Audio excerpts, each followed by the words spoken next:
Hey everyone, Andrew Loveland with another Love Tech video. Today I'm super excited because I got my hands on a iMac G4. This is the 20-inch version, the biggest version that was made from 2004. I got a really good deal on it, so I'm really excited to share how much I got this for in a little bit here, and also go through some of the specs on the machine itself and show you guys a little bit as to what I'm planning to upgrade on it. And of course, give it a really good cleaning because it is pretty dirty. It's been sitting in someone's house for a long time. So stay tuned.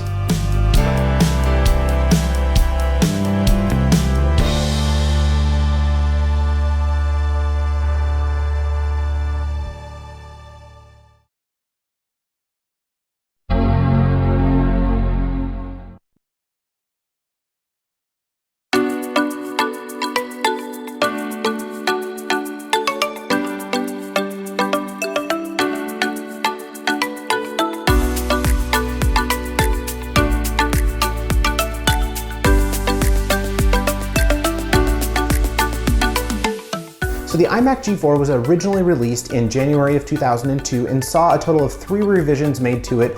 Although they were very small revisions, some refinements in fact were made to this machine throughout the time that Apple had it on the market. So first off, I want to touch base on the history of the iMac G4. The iMac G4 was first released on the 15-inch version, that is, in January of 2002. Subsequently, Apple later released a 17-inch version a little bit later in July of 2002. Both of these models saw slight upgrades throughout the next couple of years and run cycles when Apple was producing these machines. They saw slight spec bumps and also slight hardware and software improvements as time went on. So the second release of the 15 and 17-inch versions came in 2003. The 15-inch version was released in February of 2003 alongside of the 17-inch version. So a lot of you guys might be wondering, well, why does Apple do this? Why does Apple release, like for example, the 15-inch version 6 months before the 17-inch version? The answer is because of manufacturing constraints. Now, when Apple first comes out with a new product, it's not tested and not completely, a lot of the time, fully manufactured. They don't have a big stockpile of these sitting in a warehouse in China, so they need to build up that inventory before they can release them so they have enough supply to meet the demand. So everyone gets super excited when new iMacs come out, and that's why Apple does this sometimes, especially when they dramatically change the actual appearance of the computer itself, like the G4. The G3 was the last CRT monitor version of the Mac that Apple produced. And finally, in September of 2003, Apple released the 15 and 17-inch USB 2.0 versions of these machines. However, this was not the release date for the 20-inch version. The 20-inch version was actually released a couple months later in November of 2003, again because of supply constraint issues in the manufacturing process. The iMac G4 20-inch is often referred to as the 2004 version of the iMac G4 lineup.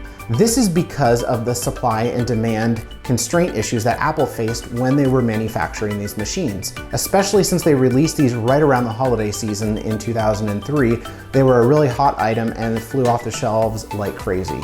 So now we've talked a little bit about the history on the iMac G4. I want to get into some of the specifics on this machine and what these machines were originally spec'd at, the 20-inch version that is.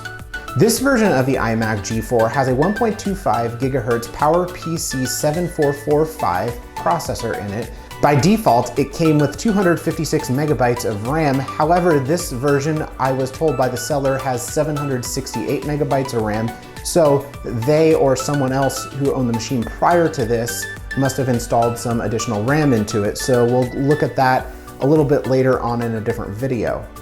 The built-in graphics cards on these machines were the GeForce FX 5200 Ultra, which had 64 megabytes of VRAM in them. So if you look at today's modern computers, like for instance my 2017 iMac has an 8 gigabyte graphics card, and this only has a 64 megabytes graphics card. So that just goes to show how far we have evolved as a computer society. You might be wondering about the display on the iMac G4. So this came with a 20-inch TFT LCD panel, which was 1680 by 1050. So again, this was not even full HD resolution back when it came out in 2003. However, it was quite a revolutionary product for its time. When this panel came out, again, Apple was still using mainly CRT monitors. This was one of the first, actually this was the first LCD panel that Apple released, and it was quite prohibitively expensive. A little bit later on in this video, when we're going through these specs, I'll let you know how expensive this guy was to buy back in 2003-2004 timeframe. So speaking of graphics, the iMac G4 can actually output an additional monitor. So you can have a secondary monitor sitting next to this, but it only supports a native resolution of 1024 by 768 pixels. So for at the time, it was an adequate display, but nowadays, if you have any sort of display that is below 1080p, you are definitely suffering in the graphics department.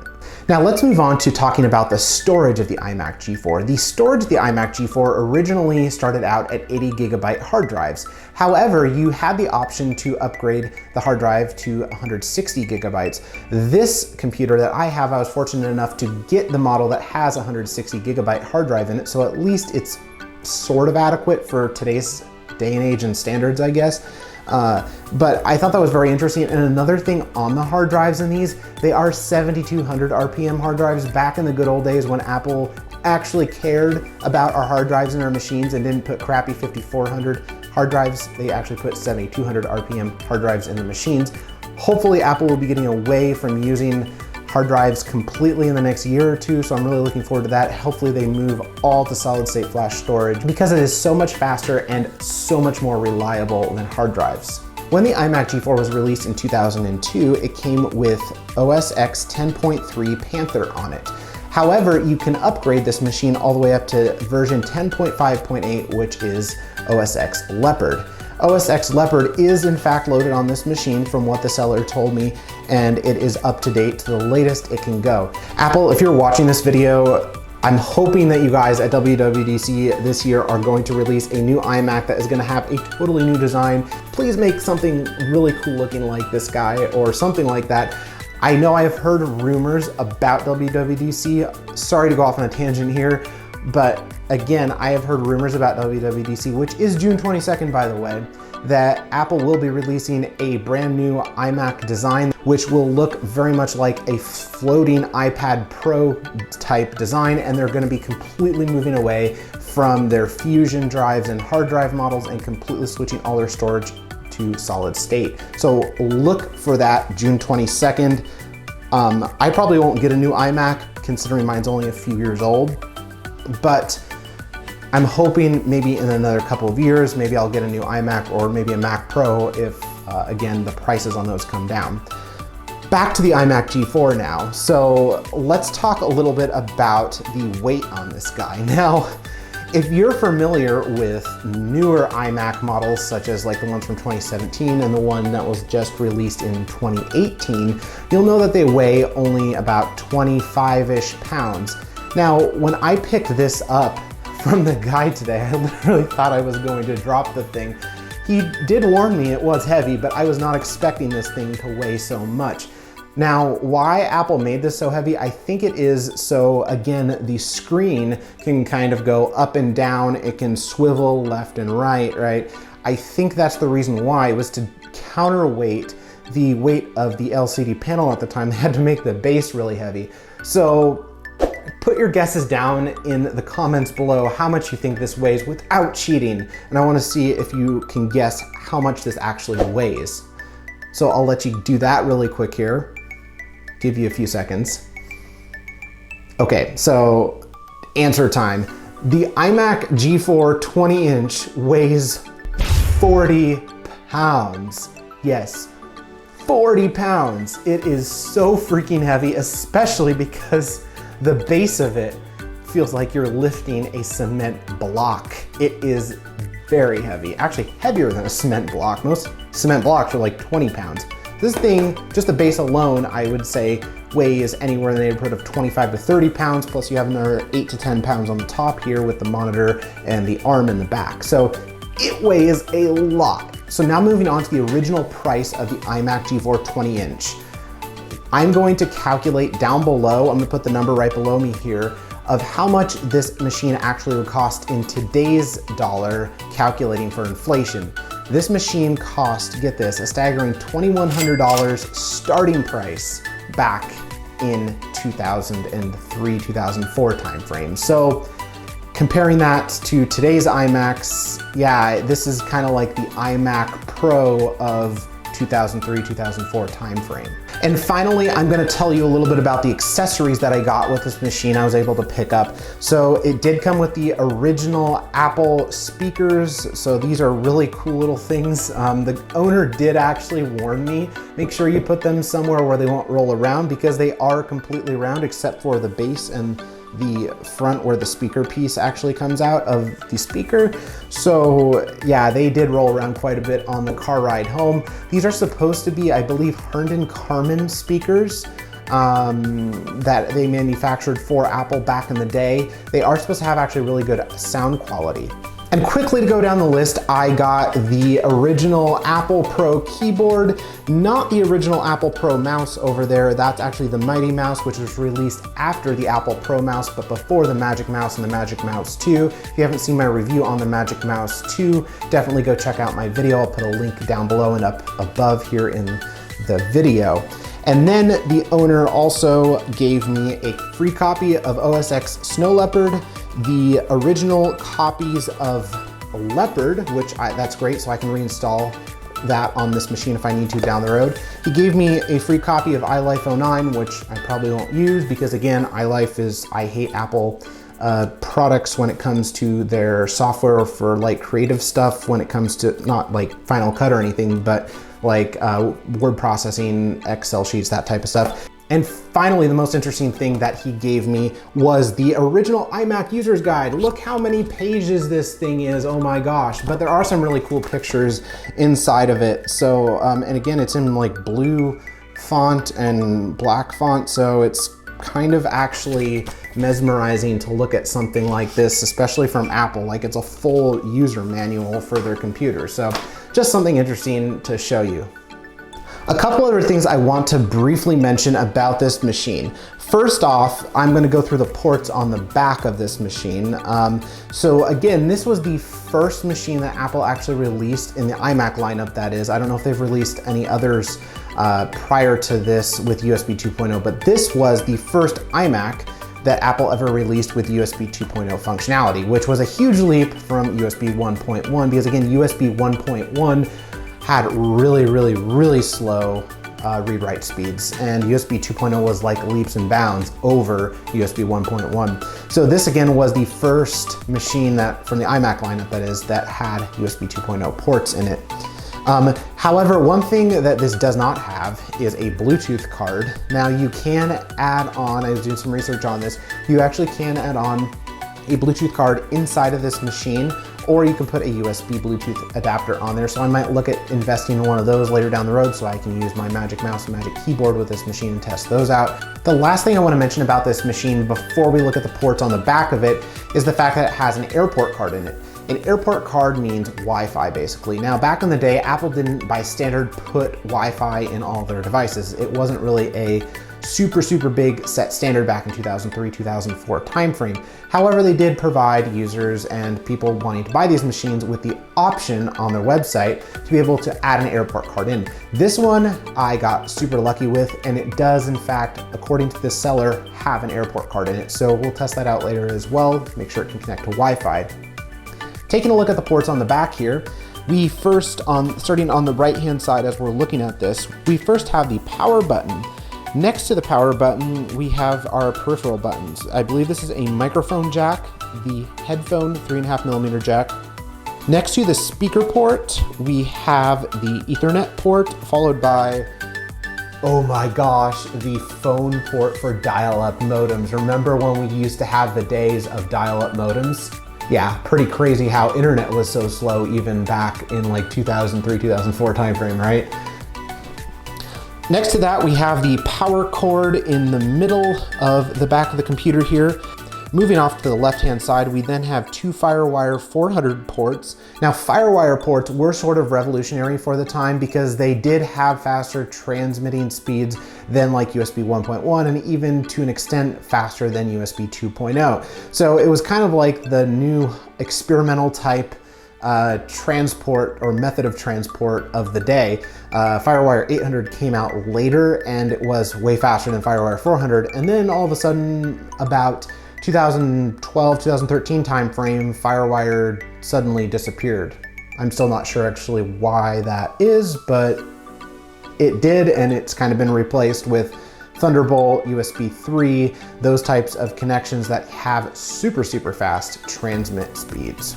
And then finally on the back of the iMac G4, we have 3 USB 2.0 ports and then a mini VGA port. Yes, a mini VGA port, guys. This was the day, again, before there was HDMI around. And then if you look off to the left-hand side of the mini VGA port, we have a security lock device. So again, for instance, on that, you can put one of the locking security devices in if you didn't want someone to run off with this. However, they probably wouldn't get that far considering the thing weighs 40 pounds and it feels like I'm lifting 2 cement bricks when I'm trying to move this thing around. So now I've talked a little bit about the specs on this specific iMac G4 20-inch from, again, 2003-2004 timeframe. I want you to guess down in the comments, for fun, guess how much I paid for the iMac G4 with all the original keyboard, mouse, speakers, the 2 versions of OSX, iLife, and the original user's guide. Put your guesses down in the comments down below because the number probably will surprise you a little bit.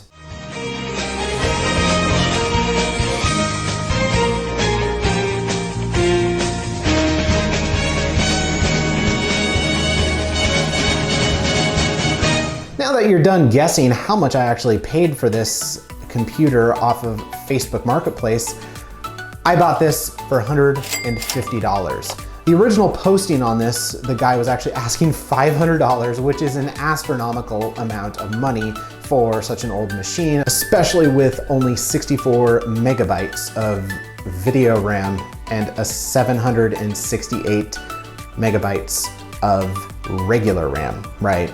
Yeah, $500 was kind of outrageous for this. Now, most of these you can find online. Again, they're very hard to find online. I spent over a week just looking for an iMac G4 20-inch version. The 15 and 17-inch versions were very common because Apple made them for 3 years in a row. The 20-inch was only a 1-year release before the G5 came out later on in 2004, early 2005 timeframe. So the pure number of these out on the market are very low compared to the 17 and 15-inch versions. So they're very much more sought after because of that. And again, the aspect ratio on this is a lot better too, because this is more of a 16:9 aspect ratio as opposed to the 15-inch was a 4:3. The 17-inch was, I believe, a 16:9, but it might have been a little bit less than that. I'm not 100% sure on that one. However, yeah, I paid $150 for this. Yeah, $150. And most of these that I was able to find, which again, were very difficult to find online, were going anywhere from $250 to $350, $400. Not $500 like he was asking, but yeah, they were going for an astronomical amount of money and I was able to get it for $150. So I'm very happy. If the guy who sold me this ever does watch this video, I want to thank you from the bottom of my heart for giving me such a good deal on this, letting me do a full review on the channel here, and being so nice and having a great conversation with me about old Apple technology and Apple products. We talked for a few minutes after I purchased this. It was a really nice conversation. Fellow Apple enthusiast to fellow Apple enthusiast. So yeah, I'm super excited to start it up here. In just a few minutes, we'll run through the operating system. But before we turn the computer on and hook it all up and everything, I need to do a deep clean on this guy because this is, it's not like horribly dirty, but it is pretty dirty still. So let's get to the cleaning of this, and then after that we'll boot it up and I'll show you if it connects to Wi-Fi. We'll test the speakers out, take a little tour of the old archaic, I guess, Leopard operating system, and then call it a video. And again, at the end of this video, I am going to also talk a little bit about some upgrades I'm planning to do to this machine in the future as well.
So now I got the iMac G4 all set up. I got everything plugged in. We're gonna turn it on in just a second here. Overall, it cleaned up really nice. I'm really happy with the results on that. So let's get to turning it on.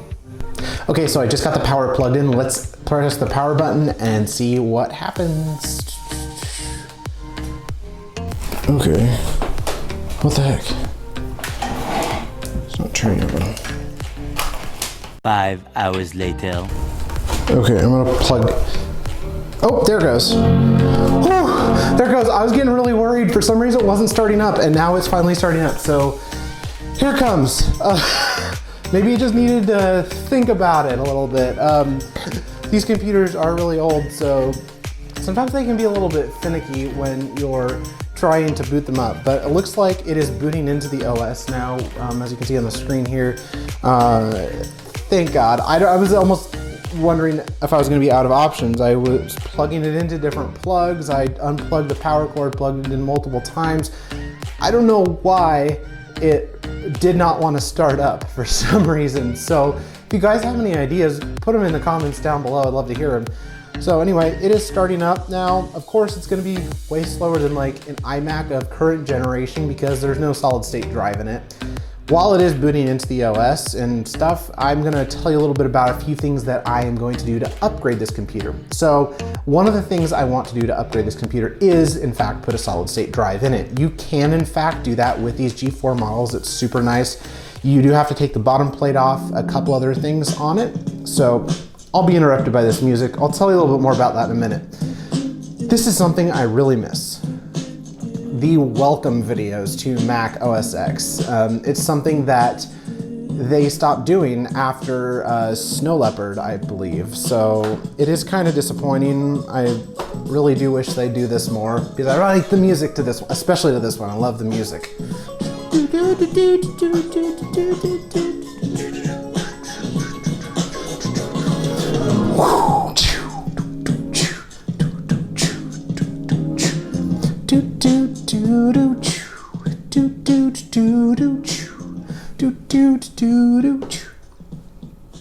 So that was a good test for the speakers, actually. I completely forgot there's a welcome video welcoming you into Mac OS X. Mac OS X includes a built-in screen reader called VoiceOver.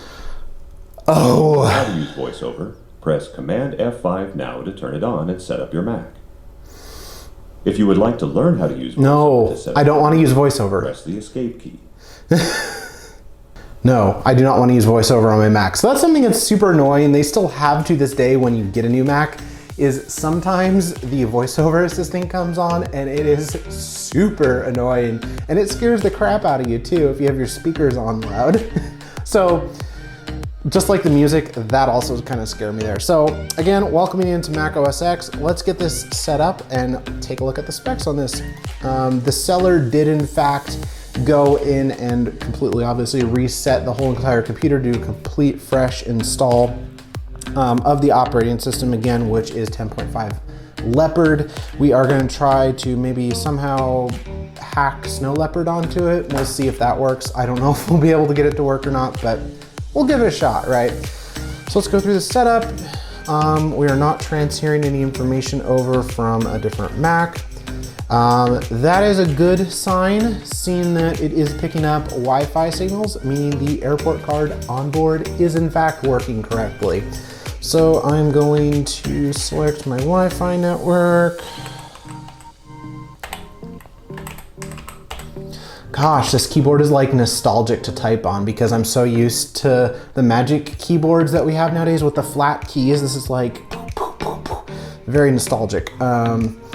Okay, let's connect into Wi-Fi, which is super nice that this computer does have that. I was noticing one thing on the black screen. There does seem to be one dead pixel on the screen, which again, for a computer this age is not a big deal unless you're looking at pure black. I didn't buy it for the aesthetic of being able to use the screen and everything on a day-to-day basis.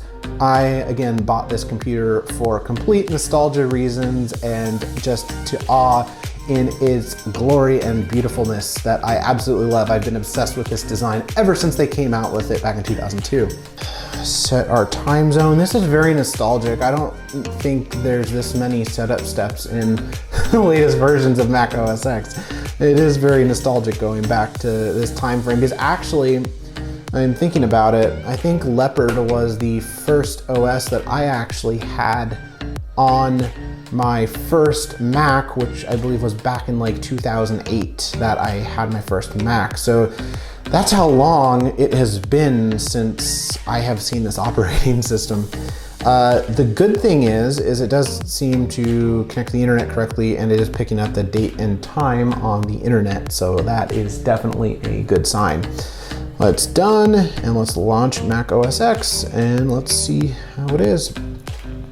So on these LCD panels, one thing to note that I do notice some light banding kind of around the outside border of the LCD, and that's just probably due to the age, and considering this is a first generation like ever LCD that Mac, or Apple for that matter, developed. Yeah, the display has definitely a million times improved on anything besides this computer. However, this was very revolutionary for the time when it did come out. So let's go take a look at about this Mac.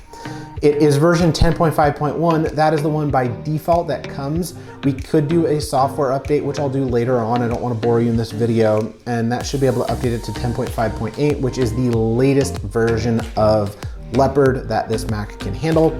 It's saying, here we go, 1.25 gigahertz PowerPC G4 processor and 768 DDR of SD RAM. Not DDR2, not DDR3, not DDR4 or 5, SD RAM.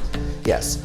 And finally, let's go take a look at some more information on this. Let's go take a look at, so again, the memory we have, it looks like in DIMM slot 0, we have 512 megabytes, and in DIMM slot 1, it has 256 megabytes of SD RAM. And then scrolling down here a little bit more, let's look at the hard drive.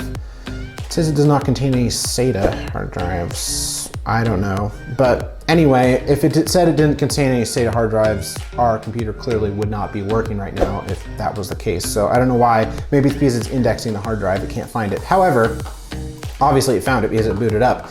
The good news is again, it does say we have 133 gigabytes available on our hard drive. Oh my gosh, iDisk. What? It's before iCloud, when iDisk and MobileMe was a thing. I was a part of MobileMe. Oh my gosh, this is so reminiscent. I could go on forever on this, but wow. So anyway, as I mentioned before, I'll be doing a video to wrap this one up here, guys. I'm gonna be doing another video in the future. We're gonna run through some benchmarks on this, see what it performs at. We're gonna go through and upgrade, max out the RAM. Officially from Apple, it's supported up to 1 gigabyte. This model, we are going to upgrade it to 2 gigabytes because you can get around it and actually upgrade to 2 gigabytes. And again, we're gonna be putting a solid state drive in this. So we're gonna do Geekbench and all that type of performance and specs beforehand, and then run it afterwards and see how much of an improvement that made on this machine itself. Again, I bought this for complete nostalgia to have back in the background of my videos. I'm gonna put this printer somewhere else and put this right on top of that filing cabinet and just have a nice little machine over there that I can start up whenever I kind of want to, and just reminisce of Apple's great, beautiful, I would call it sexy design history here. So again, that's forthcoming on the next video here or so on the channel. We'll go through it'll probably be more like a month or two, but we'll go through in a short amount of time and go in and create a video for you guys on the upgrade and maxing this thing out and see what we can get it to. A really big future goal of mine on this whole thing is to actually replace the logic board in it. And somehow I've seen some mods online where you can put an Intel board in one of these things and you could technically run 10.15 Catalina on this guy, and you could have as much RAM basically as you want. You could have much solid state storage as you'd want. It could support all that. That's one thing about these PowerPC logic boards is that they only support up to G5 really. This specifically only supports G4. They were actually soldered, the processors on these guys were actually soldered to the logic board, so you can't even upgrade the processor, unfortunately. However, we could replace the logic board potentially. So I'll take a look at that and see if that's something possible maybe down the road in the future we could do with this. With that, I hope you guys really enjoy this video. Leave your comments down below. I'd love to hear what kind of mods would you like me to do to this machine. Do you have any good ideas for me? Leave them down below. And as always, guys, thank you so much again for watching these videos. Make sure you hit the subscribe button up top, click the bell for notifications, and make sure you give this video a thumbs up. And again, we will see you next time in another Love Tech video.